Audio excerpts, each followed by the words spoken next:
morning, Azeroth. Broadcasting live from the trade district of Stormwind. Hey, who rerouted arcane relay through the coffee pot again? Coffee's done. Hang on. I think we got it.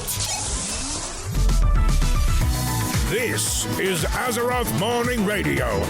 Warcraft for the rest of us.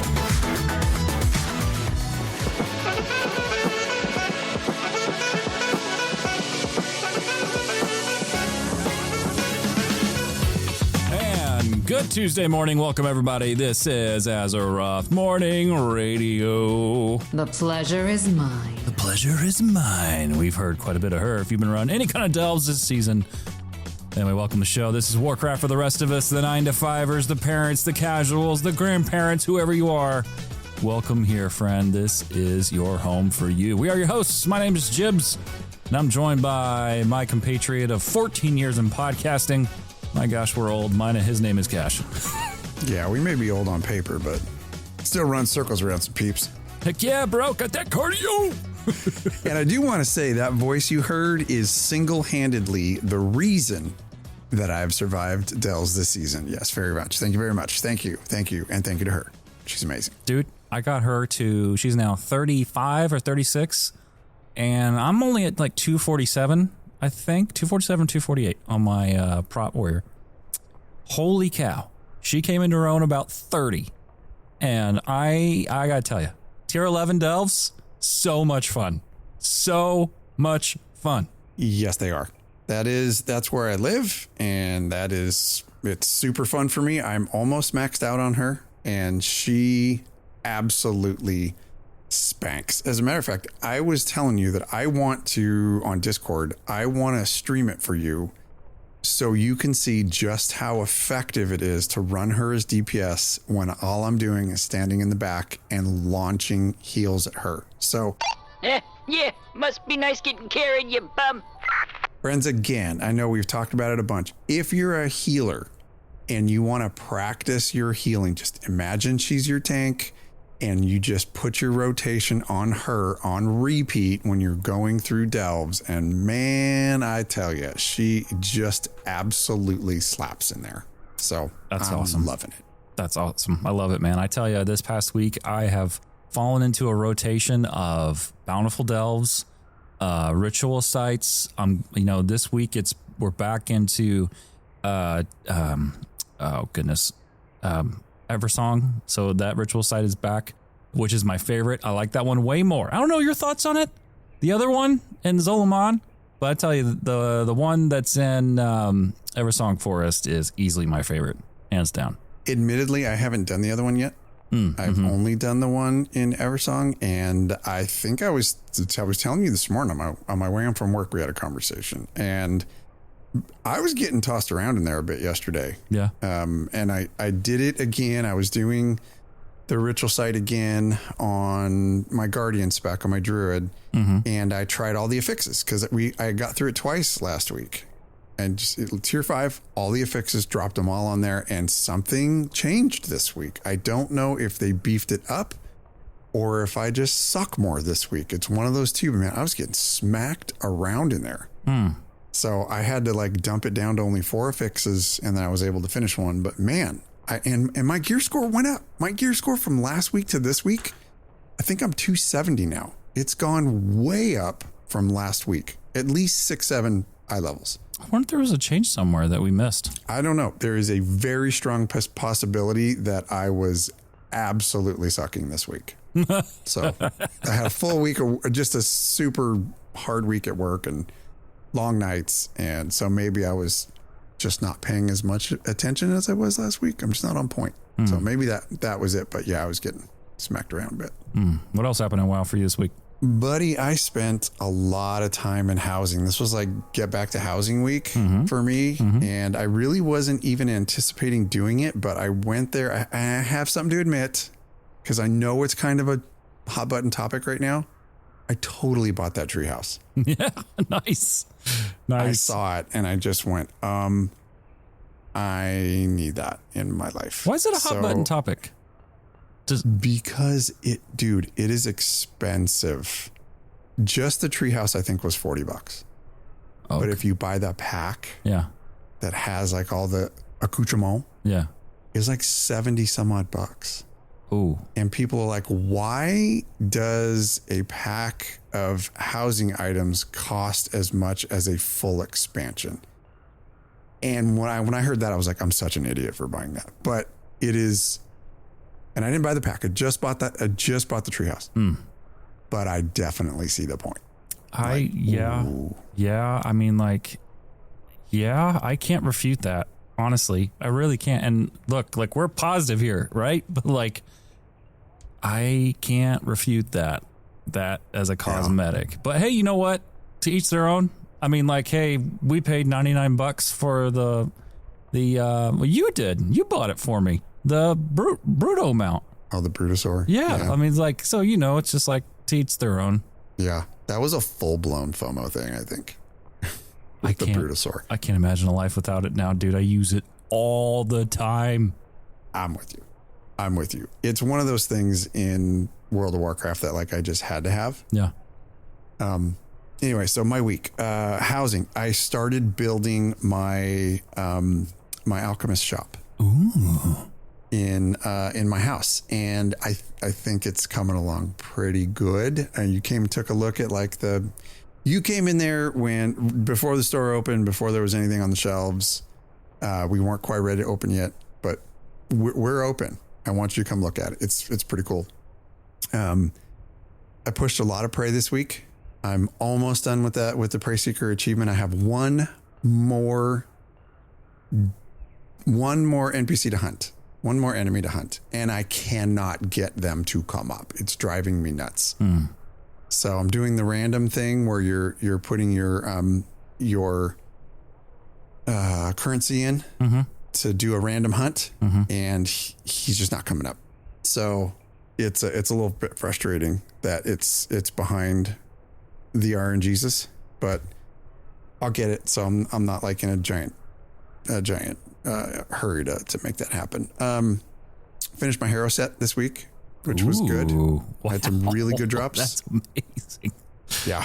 I was pretty stoked on that. So now I'm just kind of grinding crests to bring that gear up as much as I can. I got all my enchants on there and all my little trinkety things on there. And dude, we've had some great Discord nights this week. Great Discord nights. It's been really a lot of fun. The community's building. Everybody's just in there having a good time and, you know, just talking, chatting it up, and it's fantastic. Yeah, I love seeing that. I love opening Discord and just seeing it with people just, you know, chatting it up, like I said, and playing. And yeah, it's awesome. Yeah, it's been a really fun week. Again, it's kind of on a huge just delve journey this past week. A ritual site, just doing I try to do the daily decor hunt every day. I don't get it done every day, but I try to, just so you can get that 50 is illusionary coin. I think that's that currency, so I can buy some more decor. But I've been doing that, and then I played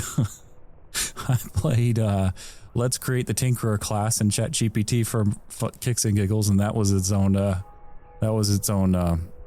amazing journey. But anyway, outside of that, yeah, man, I've just been loving tanking. I got an LFR and I screwed up big time. I wiped the group first boss.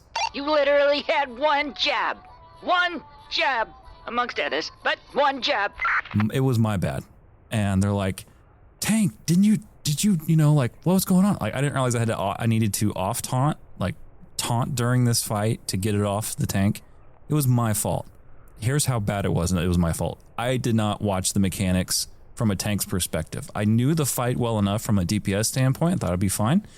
But no. So I went and spent time watching the Method team and just learning how to tank these bosses.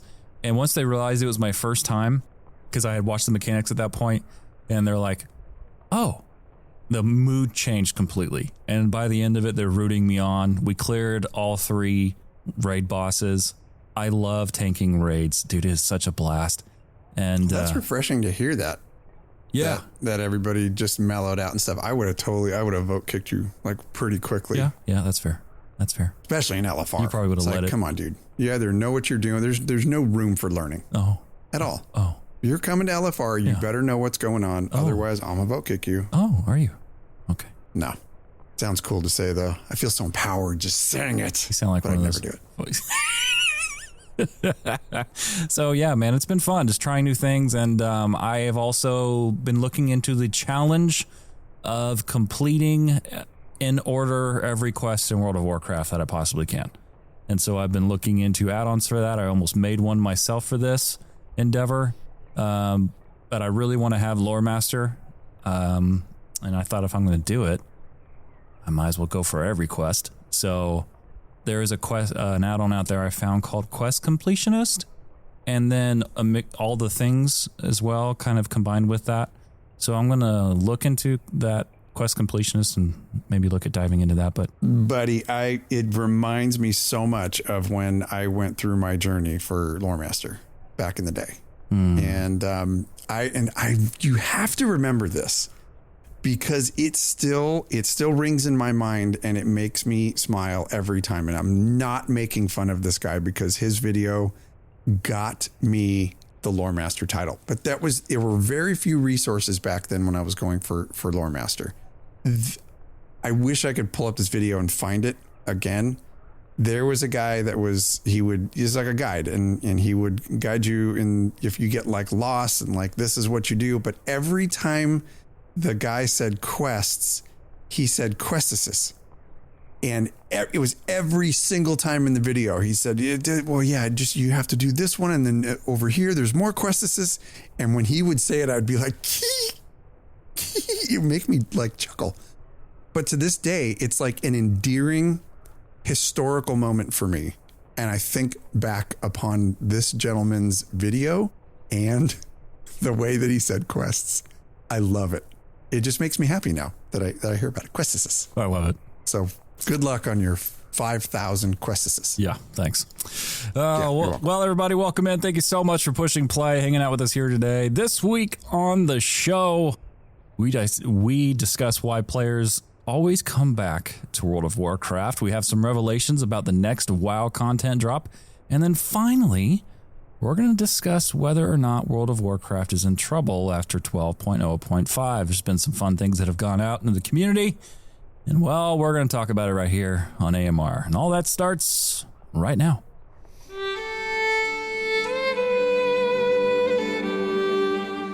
This is the notice board, preparing you for the week ahead in Azeroth. Good morning, travelers. This is Zadormi, speaking from a moment already unfolding, with today's posted notices and temporal advisories. Beginning today, Time-Walking Dungeons return adventurers to the era of Warlords of Draenor. Players level 10 and above may enter a special queue, where both enemies and rewards scale appropriately to their current level. The roads of Draenor are once again open, though time has worn their edges smooth. Through May 19th, adventurers may revisit familiar battlefields, recover scaled rewards, and once again step through the dark portal into a war already written. Also beginning today, the PvP brawl Gravity Lapse has become active. Combatants entering the Eye of the Storm will encounter significantly reduced gravity across the battlefield. Falling will become slower, and launching your opponents into the air will become considerably easier. The Bronze Dragonflight officially recommends watching your footing. Those are today's postings. Take your time. Even the past occasionally drifts back into view. This has been Zadormi, and this was the notice board.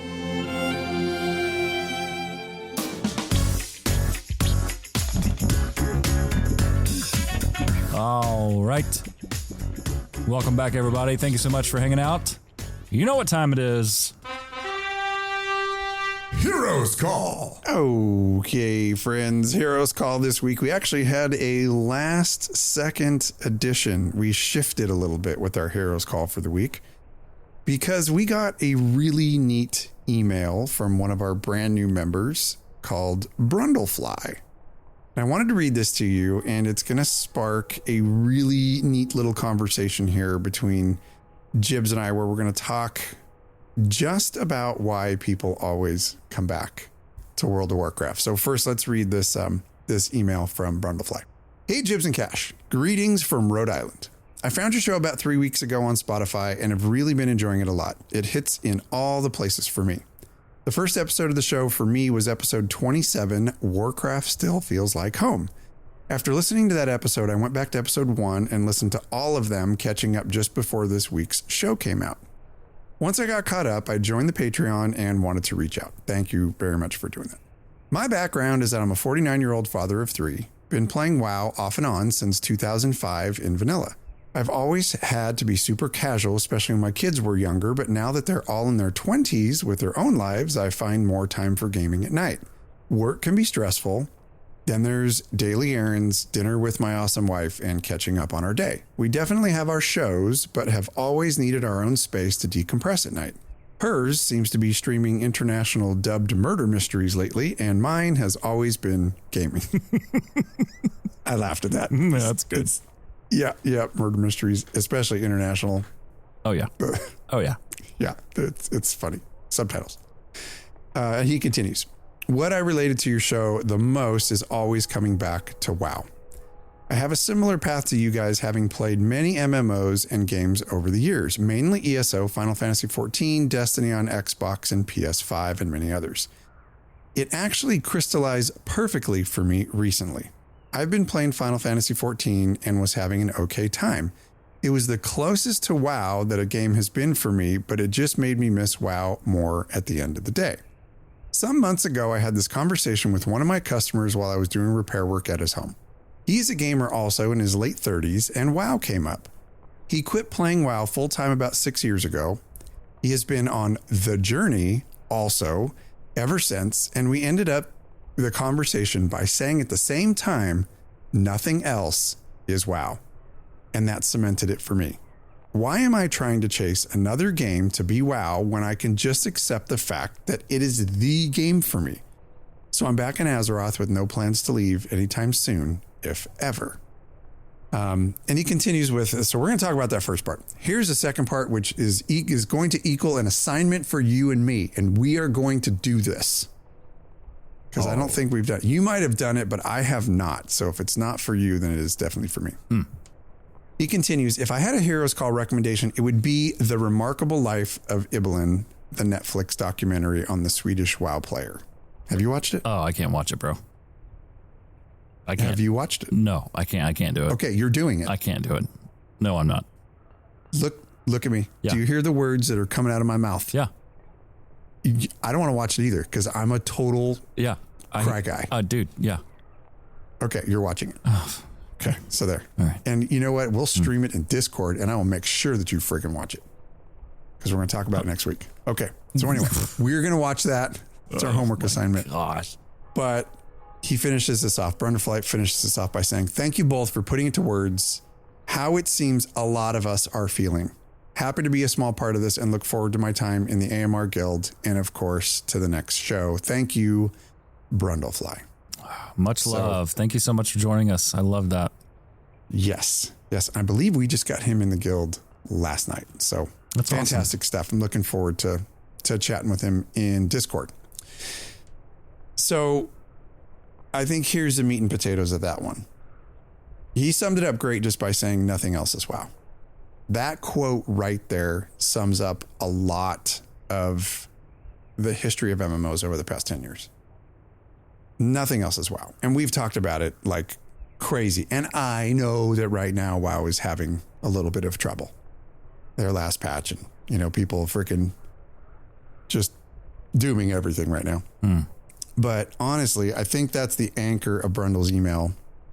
And aside from the low-hanging fruit, right? So let's go back and take a look at WoW here a little bit. Aside from the low-hanging fruit, WoW gives us this living world, this familiarity that a lot of us have had over the years of playing the game, attachment to our characters that we've had for a long, long time or not. Attachment to new characters is fine too. These memories of social interactions, this accumulated history of lore that we understand, a lot of us understand it a lot better than others. And this accessibility, to how you play the game and what's available in the game and what fits our new gameplay loop as older players. And all of that is fine and dandy.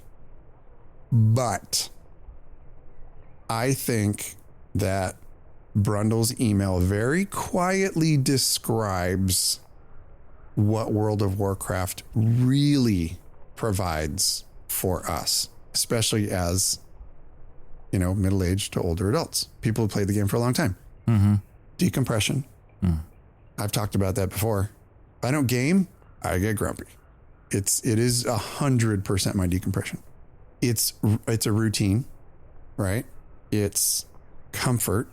It provides me with identity. I really do think it provides me with identity in game and out. And it gives me my personal space. And he very elegantly, subtly talked about all of those things. And I'm interested to get your perspective if it's something different for you or for what, for at our age now and seeing how the changes that we've gone through as younger gamers, maybe more competitive to more chill gamers at this point. What does World of Warcraft provide for you? The MMO experience I needed. And we talked about when we launched this show how, we have created in the MMO space for so long. My gosh, we've been a part of so many games and been in those communities for over a decade, but we always ended up back in WoW. We always did. Always. Every single time.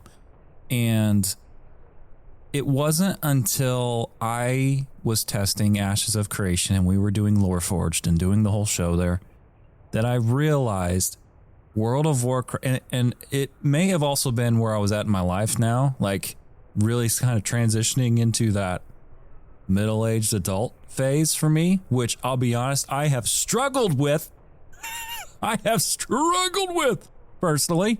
But anyway, like I was doing we were doing the show, and I realized during that show, World of Warcraft is the perfect game for me and for more than one reason, but one of those reasons is because of where I'm at in my life right now. And that, I don't think I could add any more to that. I think that's probably it for me. Was that a hard realization for you? No, it wasn't. It was like a, oh, kind of moment. Like, oh, okay. All right. It's just like it was like a perfect puzzle piece. It fit perfectly into my life where I needed it to be. Like World of Warcraft can be, we said it so many times on the show. It's so many different things for so many different people. And for me, it was, I can go play a game and relax, and wherever that takes me, it takes me, but I can relax and play and chill out. And okay, so as we're talking about this, I'm watching some discussion go on in our chat. Traylon says, my first MMO was WoW, played Guild Wars 2, Final Fantasy 14, Lotro, Star Trek Online, Runes of Magic, Aeon. Okay, so like that's us 100%. All the way to Wataru, WoW was her first MMO and has played a bunch since then. And then Tehrun says, WoW is their first and only MMO. So like there's a myriad of experiences here. And I feel like, and the reason I asked you that was that realization difficult for you to make? I know how competitive you used to be with gaming. You're also an incredibly grounded and mature person. Thank you. So I'll tell you this, like live on the show, you actually helped me to settle into my new play style as well. And I think it's when you had that realization, it was around the time that we were getting ready to, we were spitballing this show. We were writing everything down on a bar napkin, and you had made some comments just about how your gameplay has changed and your style has changed. And I had kind of questioned myself. I was like, has my style changed? I still think I'm a little harder core than casual. But at the same time, like my life is busy I have a lot of things going on. Some days I can't play. And that is not the way that I used to be. I used to game hard, and you used to be the same way. So I think just as you age, things become more noticeable for you in how your style is changing. And I definitely understand that when I'm playing an FPS game. Yeah, definitely. Like, like I will still load up an FPS every now and then to scratch that itch, because I definitely still need to scratch that itch. Whether it's PvP in World of Warcraft to compete, I love to compete. I was that way when the very first Halo came out, all the way, through now. So I still scratch that itch. So even if it's Battlefield, briefly, I'll play 1 to 2 games, whatever it is. But oddly enough, this past week, settling into delves and tanking, it's just like, man, this is so different. Like so in a good way, so different how it's just a different gameplay experience. And yeah, for whatever reason, like I just really enjoy. It's much more relaxed. It's much more, and maybe it's also like, because you kind of hit the nail on the head when you said, like, as you get older, your gameplay style changes. And also because as you age, like alongside your significant other, in my case, like my marriage has changed too over the past 6 months, even a year, really changed. Like communication for us is like, we look forward to talking at the end, when we get home together and just really connecting, and you so finally realize that she's in charge. Yeah. I have the lashes to prove it. That's good. That's good realization. Yeah, I know. You need to have. This is the way. Okay. Yeah. And so that's changed, and focus on family has changed, and then also creating has changed, and being a father and a husband. So like all those things for me, I would honestly say the last year and a half for me, like I've entered a new neighborhood, personally and professionally, and through these hobbies that we do. And alongside of that, gaming needed to change for me. And it wasn't anything I was looking for. It just happened, and what showed me what I wasn't was Ashes of Creation. Showed me what I didn't want was Ashes of Creation. I say that respectfully because it made me realize what I needed for myself at this time in my life. And World of Warcraft fit that slot perfectly. And it shouldn't have been an aha moment, because again, we come back to this game, and we have for over 2 decades. Your case 2 decades, for me a little over a decade. So it's just like, it shouldn't have been a surprise, but it was, and it was that perfect warm blanket, and it always was every time. Yeah, I think the big realization that a lot of us have at around this age, especially gamers around this age, when you like MMOs, is that you change. I personally changed from chasing progression to not chasing progression. Yeah. It's that changed for me big time. And I think more than chasing progression nowadays, I'm just chasing peace. Yeah.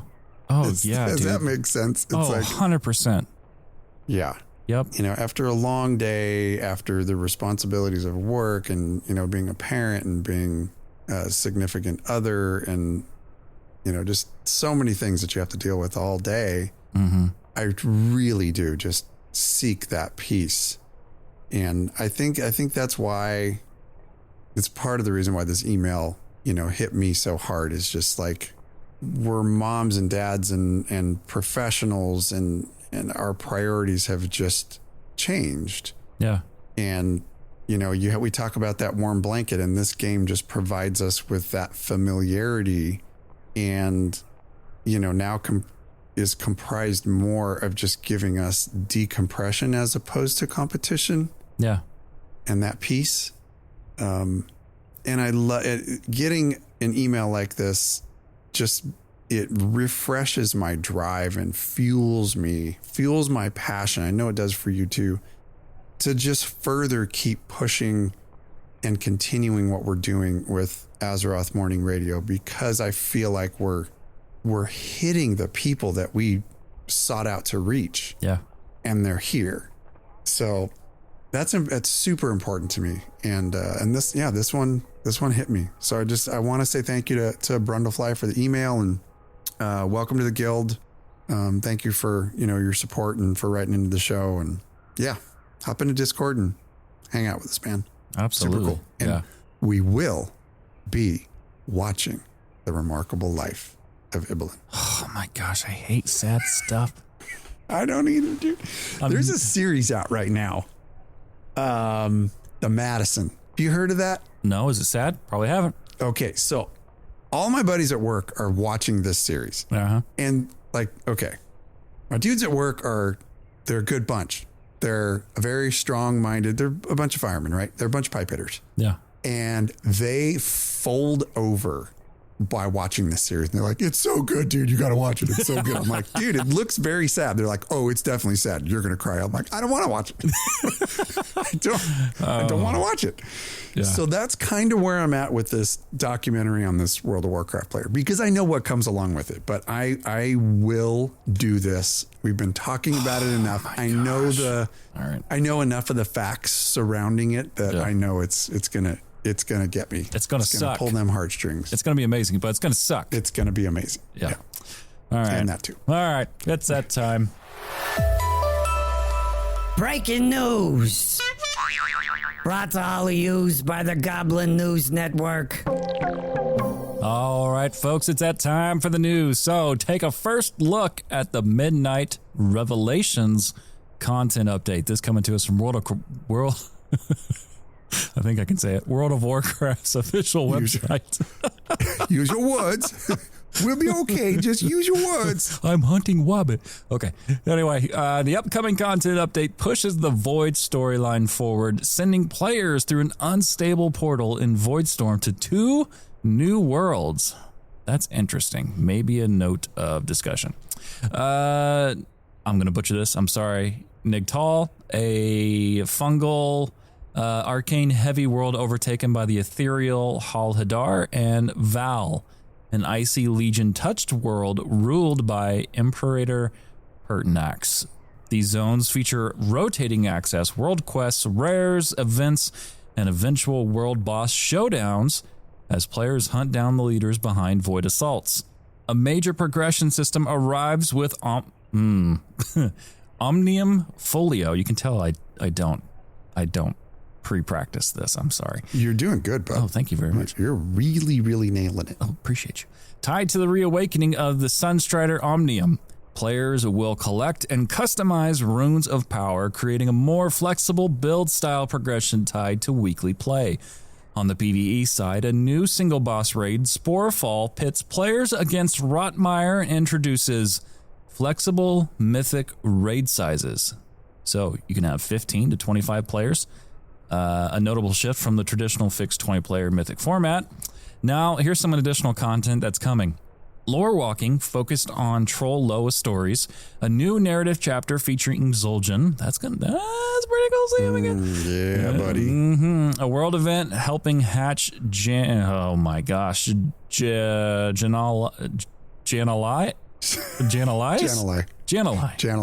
Yeah. Okay. Holy cow. We're all right. We're doing okay. All right. I'm coming back around now. Coming around the corner. Anyway, so we helped their offspring. Turbulent Time Ways is returning with Dragonflight dungeons and new rewards and a new micro holiday, Dark Spear Dash. I'm excited about that. UI quality life improvements are coming as well, and I can tell you part of that is the player resource bar. I don't know if you saw this. It was another article. We're not going to be talking about it today, but UI changes are coming to the personal resource bar below your character as well. So overall, this is all about repeatable world content, narrative progression, and experimental systems. What do you think? I like it, bud. This is a lot of stuff to talk about, and I'm sure, this is just the first look. So I am positive that we are going to be breaking a lot of this stuff down. The part that does worry me a little bit is this looks as if we're getting a borrowed power system. Yeah, I saw that. I was concerned. Just a little. I was just a little concerned because I don't, and admittedly, don't we kind of already have that now? don't we kind of have that with Voidstorm, or no? Would you call that a borrowed power? We do for that particular event. But this says a major progression system arrives with the Omnium Folio. Tied to the reawakening of the Sunstrider Omnium, players will collect and customize runes of power, creating a more flexible build style progression tied to weekly play. That sounds like Torghast to me, dude. We'll see. We don't know yet. We'll see. It's scurry. We'll see. We don't know anything yet. We'll okay. We'll be fine. Everything's fine. Put a pin in it. Boop. We'll put that pin right there. We will not pass. We will not forget about it. No, sir. We'll come right back to it whenever we're. Okay. Everything's fine. It's fine. You're Zul'jin, dude. I know. I'm stoked to see that. See that. Hang on a second. What? I just realized that says Zul'jin and not Vol'jin. I just realized that too. I was thinking Vol'jin. Me too. Of course, I don't know. Suck. Yeah, that's bad on us. But honestly, though, like I am excited to see that because I'm not going to spoil anything. But if you finish the main story there and you had that extra piece of dialogue with him, there was a little, that left something to be said. So I'm looking forward to that. Yeah, and I agree. I do agree there. At some point, bro, we are going to have to talk about the story because like people are just going to have to catch up. It's like talking about Game of Thrones at this point. You know what I mean? Like, have you seen Game of Thrones? No, I haven't. Well, I won't spoil it for you. You know what? I'm going to spoil it for you. It's been 15 years. Go watch the damn show. Anyway, okay. It's not quite 15 years of midnight yet, but you're going to need to get through the story at some point, friends. Anyway, it's okay. Zul'jin's story was pretty cool. It's just nowhere near as cool as Vol'jin's story. But I don't know why I thought that right off the bat. Probably because it's very similar. Hey, let's talk about this portal thing. The unstable portal in Voidstorm, the 2 new worlds. Yeah. Say those two. What are the 2 new worlds called again? One starts with an N and one is Val, and then there's another one that I'm not going to try to say again. Yeah, I'm going to say Nagtal and Val.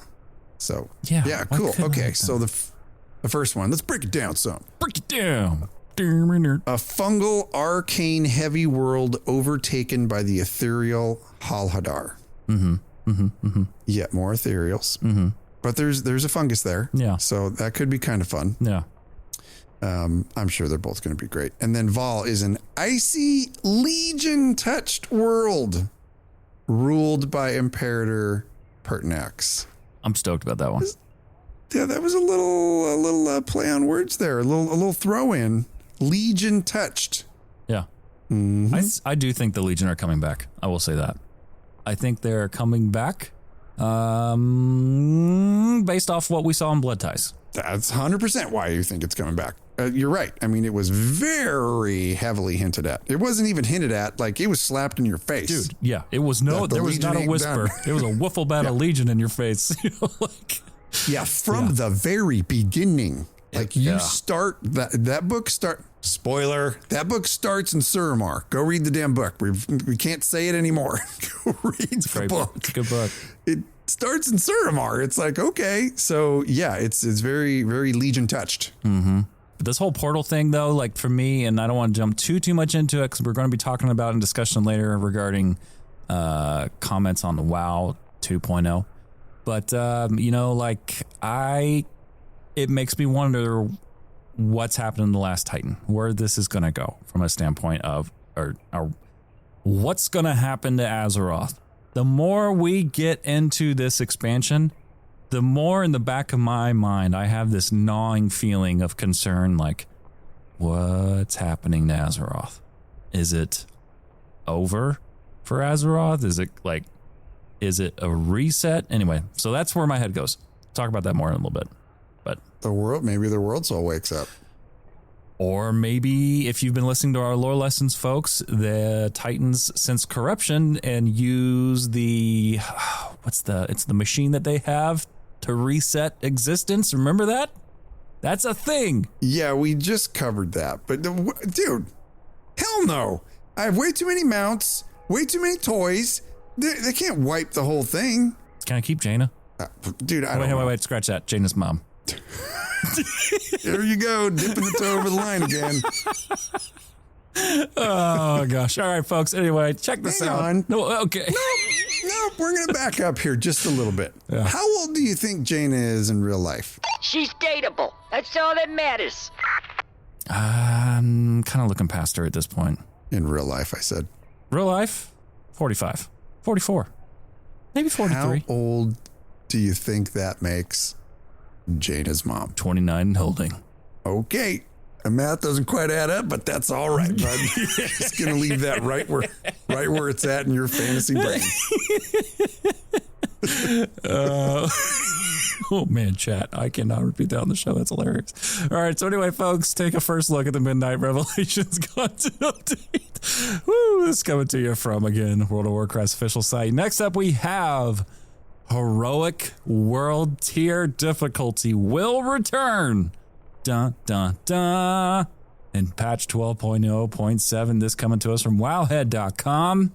So, data mining from patch 12.0.7, PTR suggests the return of world tier difficulty scaling, similar to what players experienced during Legion Remix, starting with Heroic World Tier and possibly expanding into Mythic World Tier. In the new zones, Val and that... Nagtal, bro. It's not that hard. Say that again. Nagtal. Nagtal? Nagtal. Like nag? Nagtal? Nagtal will work. Perfect. Let's just roll with that. Let's call it nag and call it a day. Players. Dude, do you remember what was even more fun, friends, was back in the day watching Jibs try to pronounce Dwemer words. And if you know if you know Elder Scrolls, just look up some of those Dwemer words and imagine us trying to do that on a podcast and have people still listen. It was interesting. Oh gosh, it's so funny. Anyway, players will take part in showdowns, which we talked about already, battling enemies tied to the ongoing Void Assault. So here's some of the activities that they're talking about for this: dissipating storms, completing world quests, defeating rares and world bosses, facing key enemies like Pertinax and Nexus Captain Lathier. By completing specific achievements like killing bosses, clearing world content, and engaging with affixes, players can unlock Heroic World Tier, which increases difficulty and rewards. There are also early signs of a Mythic World Tier, including back-end references and achievement criteria, though no full details yet. If implemented, this would bring a much higher level of challenge to open world content. So, we talked about this during Legion Remix. I can't say how stoked I am to see this starting to... This isn't how I thought it'd make its way. Truthfully, this isn't how I thought it would make its way into WoW, like as an introduction to retail. But I'm glad to see it. I'm glad to see it too. And I know that this was data mined, but like when this is getting ready to come out, I see that patch 12.0.7, like the PTR. Could you imagine the day after 12.0.5? Imagine the day that like the one dude has to push the button for 12.0.7. Oh man. He's staring at the button. He's staring at his finger.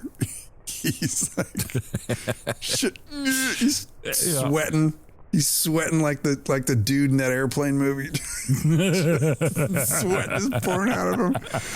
Anyway, yeah, buddy, I think we called this one too. I really do. And no, they're not doing this because we called it, because they're not listening to us. But the funny thing is that we wanted this to happen. We wanted a Heroic World Tier outside of Remix. We thought for sure that they were doing it in Remix just to test it out to see how it worked. And turns out, aside from a little bit of lag on Moonguard, because we got quite a bit of lag in the Heroic Tier of Moonguard, at least I did. But when it worked real well, it worked well. Like, it was really a lot of fun to go into those harder modes. And I think our dream here on AMR is, at least one of them, because we have a lot of Wall of Crazy ideas, is to get some type of a heroic / mythic world tier in the old zones. to make those zones viable again, so we could go back and, you know, play through old content and get like new rewards and, you know, make it not like we're walking through all those old quests and one shot and everything. And I think this further leans in that direction, you know, because this is going to be in the actual world, not in a remix. This is going to be in the world. So it's maybe further testing toward doing it game wide. I bet it comes out game wide, retail wide in the last Titan. That's when I think I think that's probably one of the release features of that. Should we put that on our bullet point list for things we think they're going to talk about at BlizzCon? Yes. No. Well, no, I don't think that happens at BlizzCon. Put your money where your mouth is. Honestly, the only thing I'm really concerned about at this point at BlizzCon, truthfully, is if they announce the Tinkerer and I'm like, oh no. Because then I'm back to square one because I know what will happen for me. Unless you're going to be back in square one in less than a month. Shut your mouth.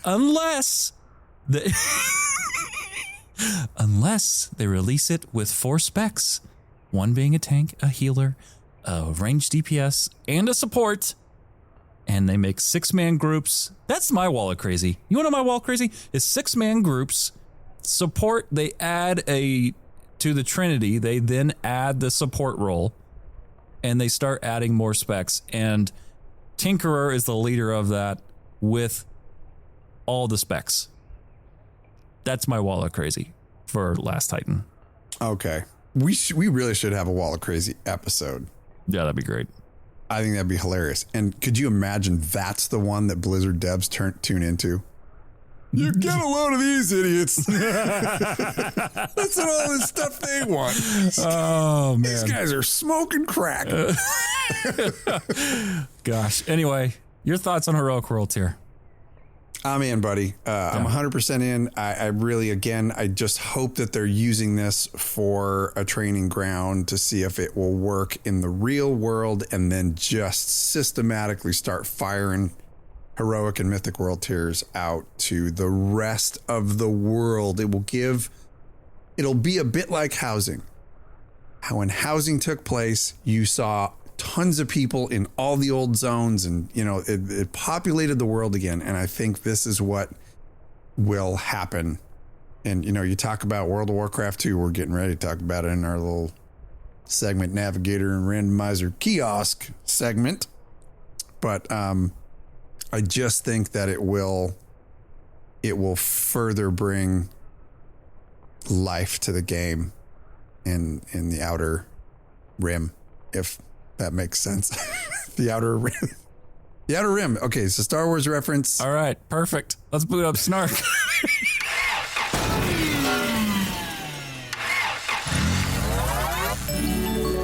Snark Online.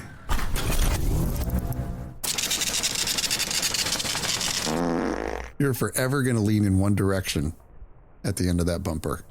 Did it not look like a fart? You're a weirdo. It totally did. We're 5. Oh my friends. God. Yeah, Snark got a little snarky this week. And I will say, I hate to break the immersion, but I was really thinking about the name of the segment this week, and I was bouncing in between one of 2 choices. One was Doom Posting Weekly, and the other one was the reset button, quote unquote. Oh. And you'll understand the context. The reason being, friends, is because we are covering an article by PC Gamer this week that centers around former Blizzard president Mike Ybarra saying that WoW, quote unquote, has to reset after the messy patch 12.0.5 rollout that launched with bugs, balance issues, and systems problems.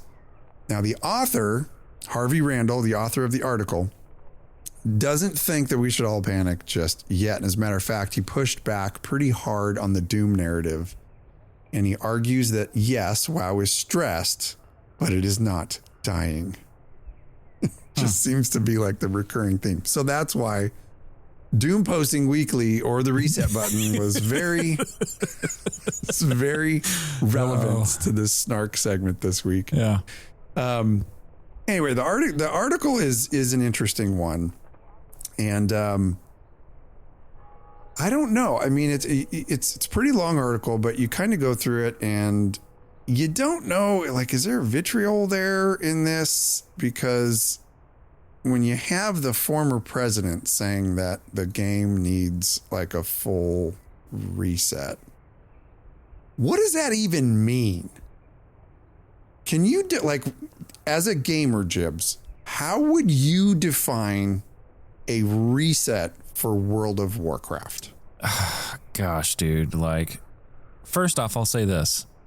I understand both perspectives. And on case in point, so I don't even know if you know this about me. Every new Mortal Kombat that comes out, kind of a sidebar, I watch the entire story. People put them together, so you see the whole storyline and just watch it every time. It's like an hour and a half. I love watching that. I've always been a fan. If I get any Mortal Kombat tattoo, it's going to be Scorpion. Like forever will be my favorite. Anyway, this is new information. I did not know this about you. Yeah, like my wife and I, like we've talked about numerous times about That's my wife. Talked about getting a Sega Genesis again and just old school gaming and pick up Mortal Kombat, right? Anyway, I was watching a video recently for them because they've had well over a decade plus of new additions to that storyline. And with the most recent release, it was called Mortal Kombat 1. And they chose that route because they felt like they had gotten to a point where they needed a reset. And they built the lore around that. And from a lore standpoint, I'm not a super diehard follower of it, but from what I saw and experienced watching the story, it worked. And it worked very well. So from a reset standpoint, when I see things in lore, which is old lore of World of Warcraft at this point, the machine that resets everything, that someone is in charge of if there is ever found any corruption in Azeroth, that the Titans gave them control over. And again, listen to Cash's last lore lesson from last week and you'll hear it. Only one person has control over that button. I could see them taking the story that way because of recent events, the way that Xalatath took off. If you watched the direction she went, kind of an indicator there. They could go that route. I also question when they're opening up worlds like this, like opening up portals. So I say all that to say, I see why people feel WoW needs a reset. I don't disagree with them, but at the same notion, I am not I'm not against it, but I'm not for it either. I am very, and I thought about this all week when I saw this article come out. Where do I really sit with this? Because the question also arises, is the game at a place where it's too much? Is it at a place where it's digestible for a new player from an onboarding standpoint, for a longevity standpoint? I don't know the right answers to those questions. But after watching another IP creator talked about why they reset their world, I couldn't help but stop and think, I don't know where I land with it, to be honest with you. Well, I think if you're gonna say that the game needs a reset, first of all, I personally believe it's a little bit over the top to say after a rocky patch release. I agree that the game needs a full reset. So maybe that comment isn't aimed directly at 12.0.5, but maybe that comment is just aimed at, the game has had relatively the same formula for the last 20 years, 20 plus years, right? Mm-hmm. Now the Randall, the guy who wrote the article, kind of says this is a little bit over dramatic to say that the game needs a full reset because of several things. One, WoW continues to deliver very strong content, which is true. Mm-hmm. Very true. Agreed. The update cadence is very consistent now. They're on the 8-week cadence, and it is very consistent, which let's put a pin in that one. Yes, I want to come back to that. Yep. Got to put a pin in that one. The systems, the newer systems that are coming in the game they're evolving.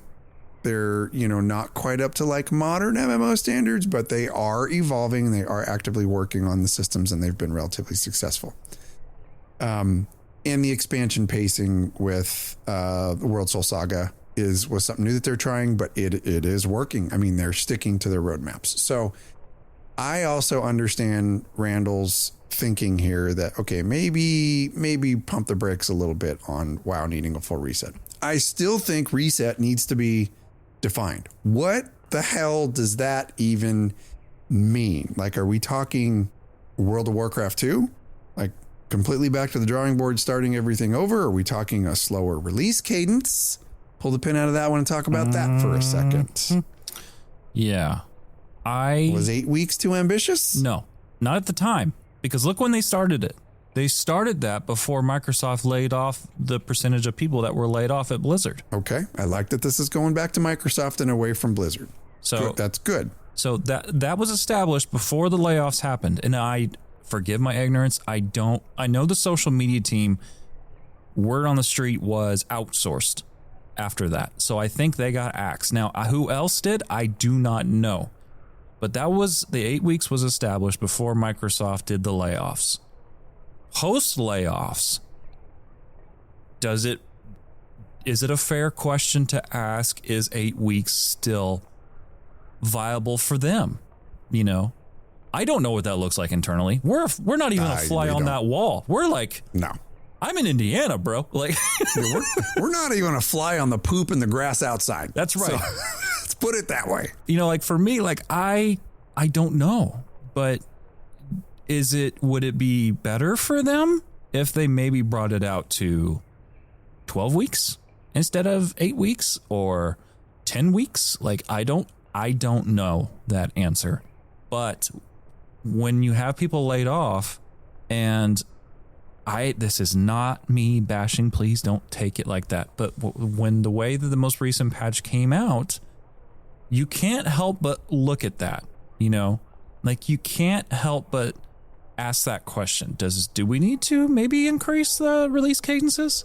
Just to be a help for them, like to take some of that edge off for them, because they had lost people. We know that. Now, I am not a proponent of that. Let me be clear. I'm not a proponent of, hey, let's increase the weeks out. I don't know the right answer to that thing. They do. We're not flies on those walls. But I can't help but that how do I say this? That is now I now see that question as it's a valid question to ask. I don't know the answer. I think it's valid to at least ask. And I think it was good on you to bring in the fact that, Blizzard's not just Blizzard. I mean, they're answering to Microsoft at this point too. So we don't know all of the internal issues that have taken place, and they're probably not going to be public about that. So I have a very strong suspicion that there's a lot of frustration within Blizzard as well when, things like 12.0.5 come out and there's a massive backlash because of recent changes that come out. But I'm also split because I really feel like every single expansion cycle, you hear the same things. WoW is dying. Oh, Blizzard's gone and finally lost it now. And this is the worst patch ever. Well, really? Like, we're hearing that every expansion to some extent. And at this point, you have to question whether or not World of Warcraft players are just completely addicted to the doom and gloom. I think there's a vocal minority that are. I think there's a vocal minority that also attributes to the kind of people that they are. That unless there is drama or negativity, they're not happy. I hate to admit that I think there's a lot of truth in that.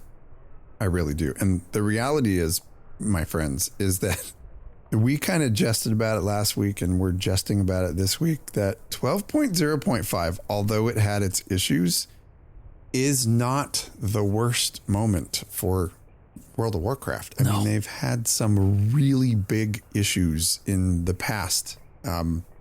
Warlords had a massive content drought that people were up in arms about. The systems in Shadowlands, which we do kind of joke about all the time, people got fatigued about that. There was the Real ID backlash in 2010. Remember, where they wanted your forum name on the official forums to be your real name to try and combat trolls. Yeah, that didn't work out too well. I think a lot of people were really pissed about that one. Yeah. And then they had the lawsuit era where there was a severe morale collapse, like within the company and in their player base. Yeah. So there's been much worse things. Like, that's my point. I don't mean to bring up all that dirty laundry, but my point is that WoW has survived much worse than 12.0.5. Yeah. So I don't think that any of the little issues in that latest patch were worse than, any of those other ones that we talked about. So I don't know. I'm kind of going back to the content cadence where, maybe it could help some of the symptoms. Maybe it could staunch some of the bleeding, pun intended on that one. Maybe it could, if they expand it out just a little bit, have a little bit more time for PTR, a little bit more time for bug testing and stuff like that. It might help. But overall, I think let's put it to bed, even though we still really haven't defined a reset. It's going to be different for everybody. Like at the end of the day, we're still logging in and enjoying this game. And there is a wide, unspoken swath of people, for a large percentage of people, that do the same, Yeah. But complain about it every chance they get, and then just log right back. What am I going to do when this show's done? I'm going to log right into Warcraft and have a blast. And you know what? Those people, that minority we talked about earlier that love to complain, that are not happy unless they're complaining or upset about something, guess what? They're logging into. Yeah. So it's just like, what do you want to surround yourself with? Like positivity, negativity? Like, what is it? Like, we still love World of Warcraft. We love Azeroth. We love it. We love the characters in it. So, yeah, I will say this. I am enjoying the heck out of this patch. I love ritual sites. I love decor duels. I love, and I'm looking forward to seeing where the patch is, like where the story is going with Revelation coming. That has to mean something from a story standpoint. So, yeah, I'm still having a great time. There's a whole lot of other people that are having a great time. Our community's full of people having a great time. So, it's a good time. Yeah, bud. Yeah, there's, and I don't know. Hopefully, people don't think we're doomy gloomy just because we're covering this stuff. But we have to talk about it. We have to talk about it. This is what's going on. Yeah, it's going on in the WoW community. Yeah. It's been a hot topic of conversation over the past week, and I just cannot believe it. Like, I get that there were some issues with 12.0.5, but my gosh, man, the people just continue to just whine and cry about it, and it makes me laugh because that is exactly what I'm going to do when the show's done. I am going to log into World of Warcraft and have a hell of a time playing. Agreed. So, yeah, I ain't going anywhere. We ain't going anywhere. Nope. We love Azeroth. We're going to keep creating around Azeroth until they shut down the servers, which... Don't talk like that. I hope it never happens, because I'll be a very sad banda. But man. Oh, that was a good discussion, though. I'm glad we had that talk, honestly. I'm really glad we had that talk, because... Good talk. Yeah, I could go on. All right, it's time for Lore Lesson. We'll be right back, folks. Close out the show. Archive status. Seal integrity check. Failed. Recovered records originate from damaged Old War archives, partial Titanforge transcripts, and reconstructed Keeper accounts. Several sections appear altered or incomplete. Cross-referencing has been applied where possible. What follows reflects verified Keeper records, not a complete account. Identification. Name, Loken. Known titles, Prime Designate, Keeper. Gender, male. Race, Titanic Watcher. Affiliations: Ulduar, Iron Army, Old Gods Forces. Former affiliation: Pantheon of Order. Occupations: Prime Designate of Azeroth, Keeper of Ulduar, Servitor of Yogg-Saron. Current status: Deceased. Nature: Loken was one of the keepers created by the Pantheon of Order to lead the Titan-forged armies against the Black Empire. Records identify both Loken and Mimiron as creations of Norgannon, empowered with a portion of the Titan's intellect and mastery of arcane magic. This connection defines much of Loken's observed specialization. He is consistently associated with arcane precision, strategy, and battlefield manipulation. Cosmic role: Loken held the title of Prime Designate of Azeroth.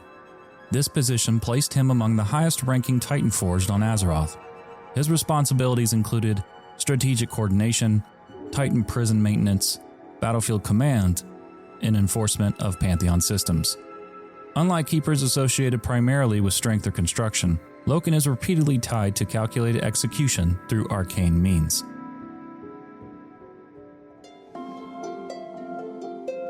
Observed capabilities. During the wars against the Elemental Lords, Loken operated alongside Mimiron to prevent Neptulon the Tidehunter from aiding the other elemental forces.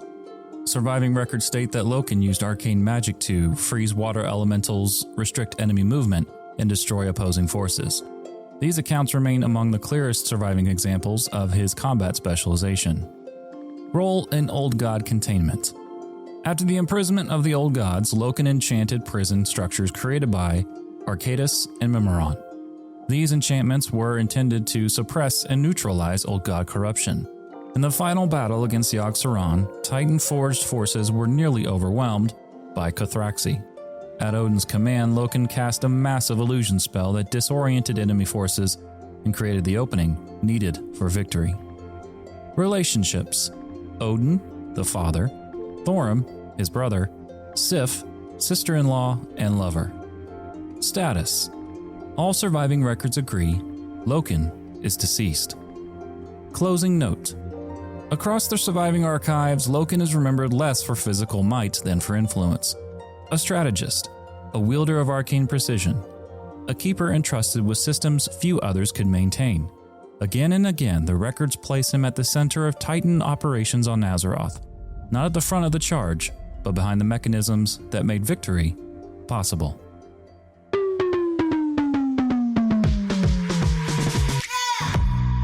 All right, everybody, thank you so much for hanging out with us here today on Azeroth Morning Radio. We hope you've enjoyed your time here with us today.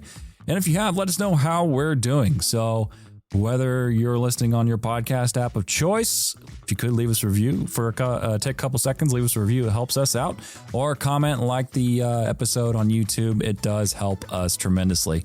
Honestly, a large portion of our viewers aren't even subscribed. So even that helps too. Which, by the way, we recently broke 1,000 subscribers on YouTube. So that's cool too. Anyway, you can visit AzerothMorningRadio.com. You can learn more about Cash and I and history and MMOs. And of course, you can always see the episode library, or like so many of you do, honestly, the most active community we've ever had who do this. You can use the contact page to get in touch with us. It goes right to our email. We'll respond to you. And yeah, Cash. Yeah, friends, we want to make sure that we are keeping in touch with you because the show is for the community, and the more topics you give us, the more we are going to cover. So we want to know what you want to hear about. And it's as evidenced by, I think, the last several shows. If you write to us, there's a pretty good chance we're going to get you on the show. So we're looking forward to having more of that take place. In order to get a hold of us, you can email us at azerothmorningradio@gmail.com. You can hit us up on Facebook at Azeroth Morning Radio, YouTube at the same, TikTok at the same, although we suck at TikTok. Yeah. More to come on that later.